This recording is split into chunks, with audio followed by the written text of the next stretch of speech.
Good morning and thank you for joining us for State of Texas In Depth. I'm Josh Hinkle. 4 months away from the general election, and we're now getting a peek of how competitive the top statewide races in Texas will be, at least when it comes to spending power.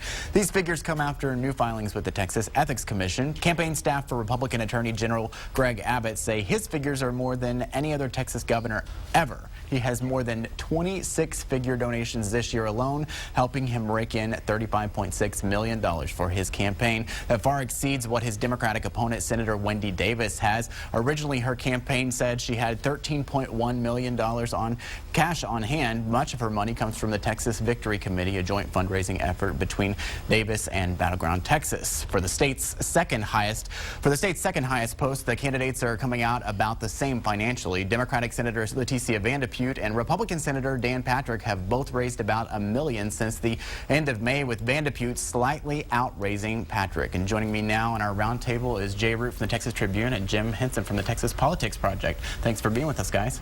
Happy to be here. So these numbers, I want to start with the Davis numbers, because originally they said 13.1 million, and now we've heard some other figures thrown out there. Maybe it wasn't as high as what it was. What are you seeing, Jay? Well, it actually is not 13.1 million. It's 12.8 million. They lost $300,000 between the press release and the actual filing is what happened, because we've sort of are doing these reports by press release a day before now, and so they come out and they say, here's my numbers. Well, when the numbers actually came out, instead of there being a 1.1 million for Battleground, which they are counting for in their pot of money, it was actually $800,000. Why get so nitpicky with things like that? Does that, I guess, small amount really matter when it comes down to it? Well, it's all about the impression. As you know, we're sitting here talking about the fact that somehow they were trying to hide something or something was wrong. It was all over Twitter. It creates an opportunity for the AG race. It has really very little kind of substantive fallout, but this is the fallout that it does have. Surprising that the number is where it is for Davis, because, you know, she does have a lot of support with Battleground and maybe some outside Texas Democratic sources. Does that number surprise you at all? Look, she's been a really good fundraiser. I mean, she has raised a lot of money. She's got a lot of individual donations, something, you know, small donors, something that has eluded Texas Democrats. But, the thing to keep in mind is Greg Abbott has $36 million, basically. He can own the airways from here on out. We have never seen a war chest this large in the state of Texas. Because it's all about TV ads from here on out, really, right? Pretty much. I mean, there's a lot of ground game going on, and there are administrative costs, but it is mainly still about those TV costs, despite the fact that the consultants inside the campaign are fighting it out for different shares, like the digital guys and the TV guys. But it's all about TV in a state with as many major markets as Texas. What do you think, if you compare this to the last gubernatorial election when you had Perry and Bill White, does this even compare when we're talking about the Democratic side of it?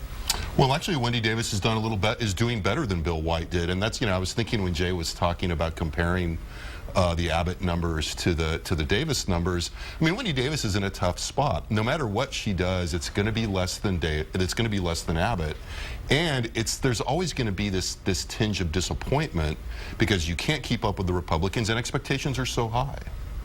And do you think that Abbott really, is going to try to maybe make her spend all of her money early after we get past this summertime, I guess? Well, it takes a lot of discipline not to spend money early when your opponent is beating up on you. We saw Ted Cruz, for example, really held on to his money even while the David Dewhurst team was really just beating him up on some idea that he was in bed with China because he had represented a client that had some Chinese interest, and they had the discipline to not spend their money. So that's something you have to do, and she's going to have to do that. If she starts spending her money early, then she's not going to have enough left over. It's very, very expensive in Texas to run TV ads statewide. There is a clear difference for the gubernatorial race when it comes to finances, but with the lieutenant governor race, it seems like they're right on par with each other. What does that say for that race? Well, I mean, I think the fact that Leticia Vandepute slightly outraised the Patrick campaign in this round is a little bit deceptive. It's a great sign for the Vandepute campaign. It's, in the same way that the Davis campaign immediately had a negative kind of press hit the Vanderpew campaign got a positive press hit. But it's a little bit deceptive because Dan Patrick has raised more money overall by, I think, threefold than the Vanderpew campaign, and has had to spend it in a very heated and multiple stage primary campaign.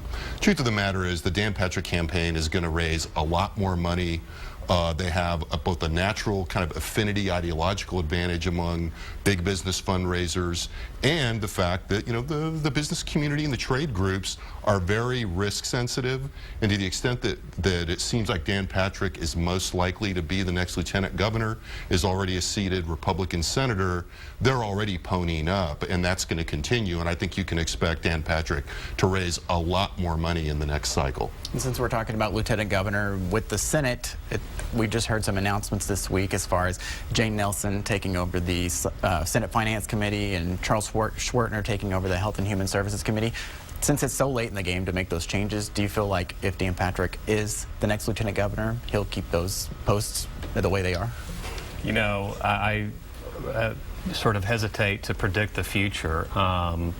You know, we don't really know what a Dan Patrick lieutenant governorship would look like, but I think what's more interesting is he going to have any Democratic chairs? Because the base voters, the base Republican voter, doesn't really get this idea that there's bipartisan power sharing. They're like, why, you know, to the victor goes the spoils. Why shouldn't we just have all Republican chairs? So I think that would be an interesting... Yeah, I mean, the grassroots in the Republican Party are really looking towards the polarized politics of the national political scene as their guide, and they don't really understand that. And my own sense is that Patrick has kind of hedged this going in. Should he be the next lieutenant governor, I think you'd probably see some of those Democratic swing senators getting relatively unimportant chairmanship. But a larger question, you know, I think the recent naming of chairs came from internal pressure right now that's been on Lieutenant Governor Dewhurst, telling him that the Senate needs to get to work on some of these interim charges. And so I think after some foot dragging, frankly, they went ahead and moved some people around and named some new chairs. Finance has been vacant since October. Yeah.